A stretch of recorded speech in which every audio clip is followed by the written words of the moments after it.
जय हिंद दोस्तों स्वागतम जनाइছোঁ মোৰ হুনৰ চেনেললৈ পুনৰ এটা নতুন ভিডিঅ'ৰ সৈতে। তো বন্ধুসকল আজি আমি আপোনালোকলৈ লৈ আহিছোঁ এটা গুৰুত্বপূৰ্ণ ভিডিঅ'। বন্ধুসকল ভিডিঅ'টো হৈছে অসম পুলিচৰ ab&ub কনষ্টেবলৰ যিটো ৰিটেন এক্সাম হ'বলৈ গৈ আছে। তো বন্ধুসকল আপোনালোকৰ ফালৰ পৰা বহুতো বন্ধু বান্ধৱে মোক কমেণ্ট কৰি আছে যে অসম পুলিচৰ ab&ub কনষ্টেবলৰ ৰিটেন এক্সাম কেতিয়া আৰম্ভ হ'ব, আৰু আপোনালোকক মই এইটো ভিডিঅ'ৰ যোগেদি গোটেইখিনি ক'বলৈ চেষ্টা কৰিম। চ' বন্ধুসকল ভিডিঅ'টো স্কিপ নকৰি শেষলৈকে চাই থাকিব, আৰু যদি আপুনি মোৰ চেনেলত প্ৰথমবাৰৰ বাবে আহিছে তেনেহ'লে চেনেলটো প্লিজ সাবস্ক্ৰাইব কৰি কাষত থকা বেল আইকনটো টিপি অন কৰি দিব, যাতে এনেধৰণৰ নতুন নতুন ভিডিঅ' আপুনি সকলোতকৈ আগত চাব পাৰে। তো বন্ধুসকল আমি পলম নকৰি আজিৰ ভিডিঅ'টো আৰম্ভ কৰোঁ।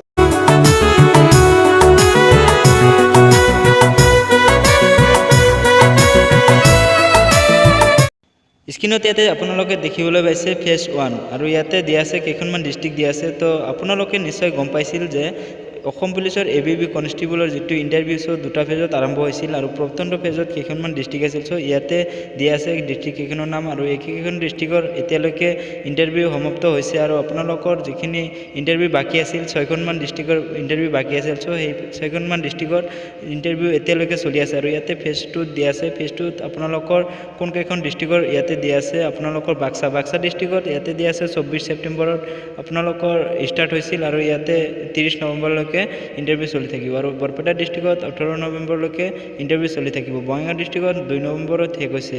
কাছাৰ ডিষ্ট্ৰিক্টত এইটো মাহৰ 5 নৱেম্বৰত শেষ হৈছে।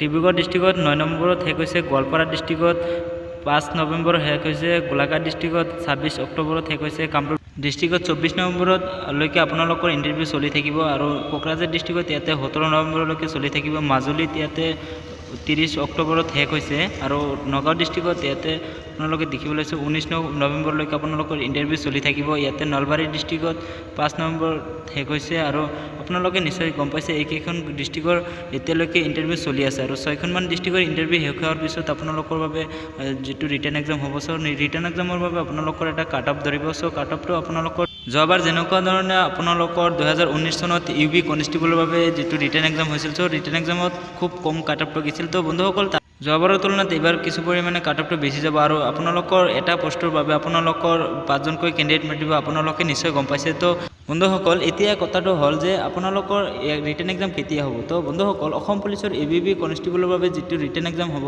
চ' ৰিটেন এক্সামত আপোনালোকৰ গোটেইখিনি ডিষ্ট্ৰিক্টৰ একেলগে কাট অফটো ওলাব, আৰু কাট অফটো ওলোৱাৰ পিছতে আপোনালোকৰ যিখিনি ৰিটেন এক্সাম দিবলৈ কেণ্ডিডেট মাতিব, চ' গোটেইখিনি কেণ্ডিডেটৰ বাবে এটা মেৰিট লিষ্ট বনাব। চ' মেৰিট লিষ্টত আপোনালোকৰ যদি নাম থাকে তেতিয়াহ'লে আপোনালোকে ৰিটেন এক্সামটো দিব পাৰিব। তো বন্ধুসকল আপোনালোকে নিশ্চয় গম পালে, আৰু ৰিটেন এক্সামটো আপোনালোকৰ ডিচেম্বৰ মাহৰ লাষ্ট উইক বা জানুৱাৰী মাহৰ ফাৰ্ষ্ট উইকত আপোনালোকৰ ৰিটেন এক্সামটো পাতিব। তো বন্ধুসকল আপোনালোকে নিশ্চয় গম পালে, আৰু আপোনালোকে যদি এতিয়ালৈকে প্ৰিপাৰেশ্যন আৰম্ভ কৰা নাই তেনেহ'লে ৰিটেন এক্সামৰ বাবে প্ৰিপাৰেশ্যন আৰম্ভ কৰি দিয়ক। আৰু আপোনালোকৰ ফালৰ পৰা বহুতো বন্ধু বান্ধৱে মোক কমেণ্ট কৰিছিল যে ৰিটেন এক্সাম কেতিয়া হ'ব। তো বন্ধুসকল ৰিটেন এক্সামৰ বাবে আপোনালোকৰ ইমান ব্যস্ততা নহয়, আপোনালোকে ঘৰত প্ৰেক্টিছ কৰক, আৰু আপোনালোকৰ নিশ্চয় ৰিটেন এক্সাম দিবলৈ পাৰিব। আৰু এতিয়ালৈকে যিকেইখন ডিষ্ট্ৰিক্ট আছে, চ' গোটেইখিনি ডিষ্ট্ৰিক্টৰ ইণ্টাৰভিউ শেষ হ'বলৈ গৈ আছে।